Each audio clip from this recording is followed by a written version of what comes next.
Tiba-tiba ada pramugari cabin one-nya ketok ke kokpit.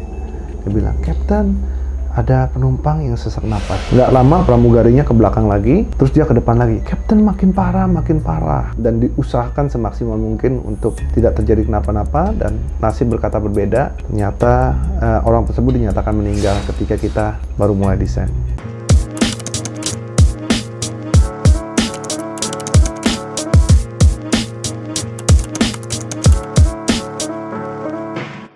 Halo guys, salam rotate, kembali dengan Captain Vincent Aditya, kembali di segmen Ceriko, cerita kokpit, sharing cerita-cerita pengalaman seorang pilot yang pernah dirasakan. Mungkin ini will be interesting story bagi kalian yang hobi dengan cerita-cerita pesawat. Kan jarang sekali biasanya pilot membagikan apa experience yang dia pernah rasakan ketika dia terbang. Baik dari cerita yang normal ataupun cerita abnormal, mungkin saya akan address buat kalian supaya kalian juga mendapatkan experience lebih banyak dari seorang pilot. Oke, hari ini kita akan bahas, Cap, pernah nggak ketika terbang penumpang meninggal? Waduh, penumpang meninggal di pesawat. Sekali lagi, ketika kita bicara seorang penumpang meninggal, itu hidup mati di tangan Tuhan. Waktu itu saya pernah mengalami penumpang meninggal. Actually, itu ketika kita terbang dari Surabaya ke, kalau nggak salah, Banjarmasin kalau nggak salah deh. Surabaya, Banjar kalau nggak salah. Ya, kurang lebih begitu. Jadi ceritanya sama seperti biasa. Kami terbang dari Surabaya seperti biasa, take off, climbing, sampai cruising. Tiba-tiba ada pramugari cabin one-nya ketok ke kokpit.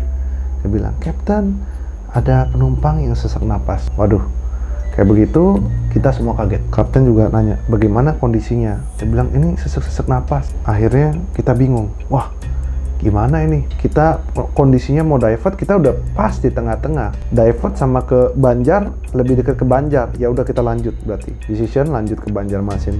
Nah, di kondisi seperti itu pramugari suruh ke sana lagi. "Tolong kamu cek bagaimana kondisinya.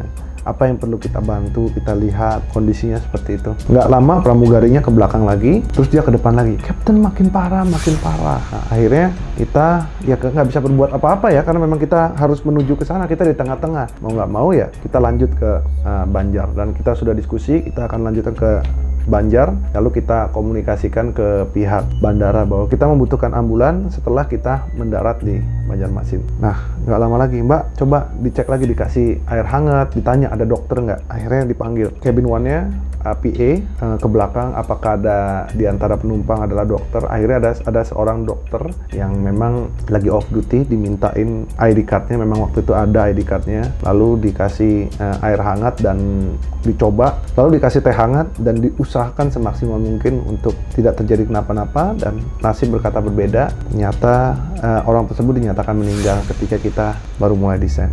Jadi ketika dia meninggal, pramugarinya langsung ke depan, dia nangis, dia bilang, "Captain, orangnya sudah meninggal." Dipegangin, dicari, nadinya juga sudah nggak ada. Habis itu kita diam sejenak. Aduh Tuhan, sedih sekali ketika ada seseorang yang dipanggil Tuhan ketika lagi terbang bersama kita. Nggak pernah kita bisa bayangkan bahwa ketika penerbangan kita itu bisa ada orang yang dipanggil Tuhan. Masalahnya sekali lagi, nasib ini bukan kita yang tentukan. Itu semua Tuhan yang sudah mengatur. Kita nggak bisa mengganti garis tangan Tuhan.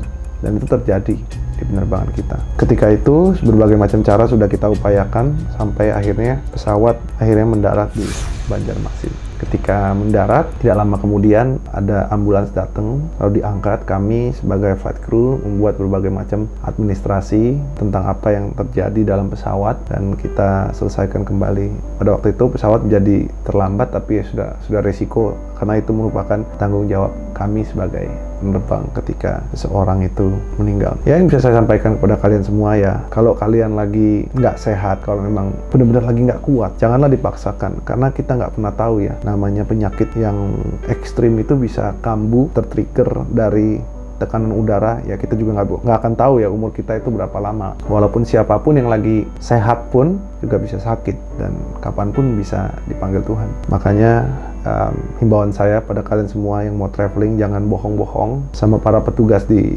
bandara, bukan apa-apa, supaya kalian diketahui ketika kalian memiliki penyakit, lagi ada sakit lah, atau lagi stretcher kah, jadi diketahui bahwa dibutuhkan apakah perlakuan khusus atau tidak, memang untuk menjamin keselamatan penumpang ini dari traveling dari tempat A ke tempat B.